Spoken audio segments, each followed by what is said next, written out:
The value of doing open book management, as was said in this clip, was that people understand how they make an impact. Are there many companies that use open book management? There's quite a What few. is the term? You've done management. What is the pattern of this use, this kind of accounting in terms of the internal logistics of various companies of the economy? I think there's definitely been an increase. You know, you can track back some of this to the total quality movement, where there was measurement and being able to disclose to individuals whether they're working on a production line or in a service field or in other various positions. Yeah, to say, you go to service. You know, be able to kind of measure how well you're doing, what are your goals, and how close are we to those, and to be able to track if there are issues and what was the time of resolving those issues or things like that. So within the spirit of total quality, there's been an openness of measuring performance.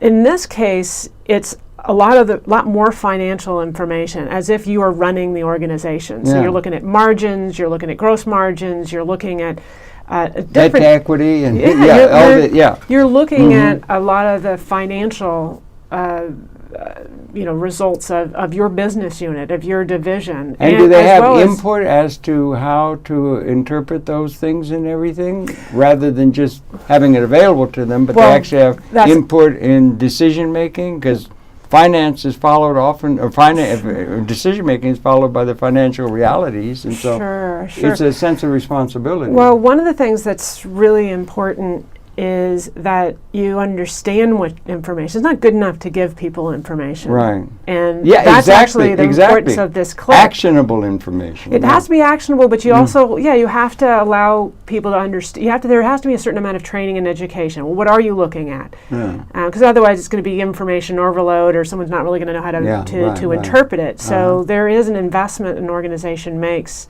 to help people understand what it is that they're looking at, education, and then what is actionable.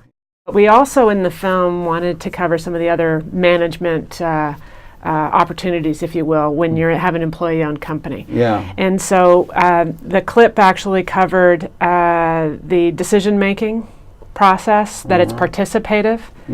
And you probably remember the division of labor comment that Chris Mackin discussed. And I thought that was an important concept to get into the film.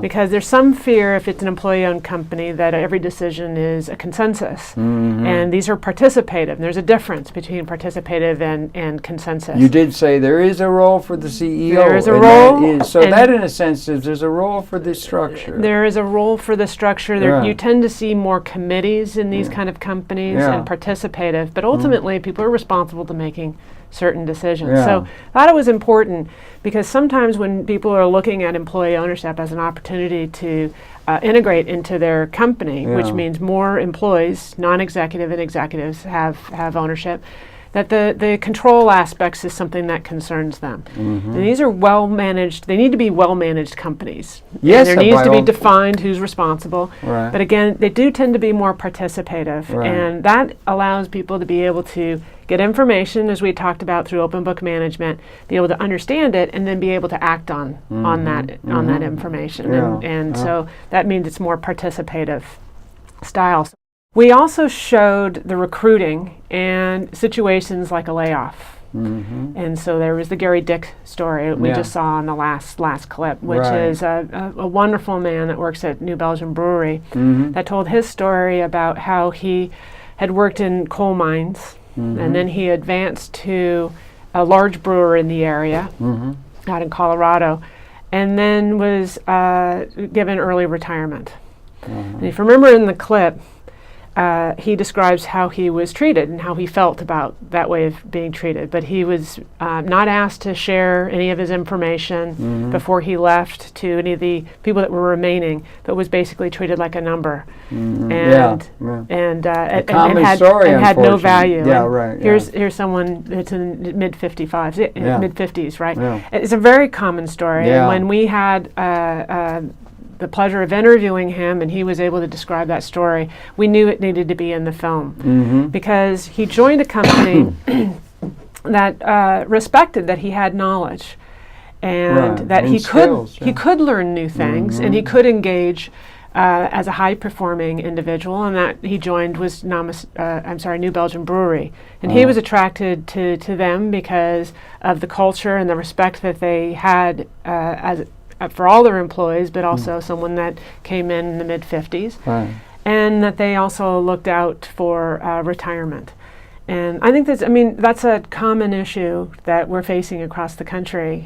Is we have a lot of individuals that have a lot to offer as they get older in their career. And if a company doesn't think long-term enough and they're maybe pressuring towards quarterly performance, then they look at layoffs as the solution and they treat people like numbers. So the management and the leadership challenge is to engage in a discussion about what the financial situations are and what are the alternatives. And there are a lot of other alternatives other than laying people off that employees will engage in discussions of reduced time, deferred compensation, moving to other divisions within the company if it's large enough. There's just a number of things that we queued that up in the clip, and there's some additional information later that follows in the film for people to consider.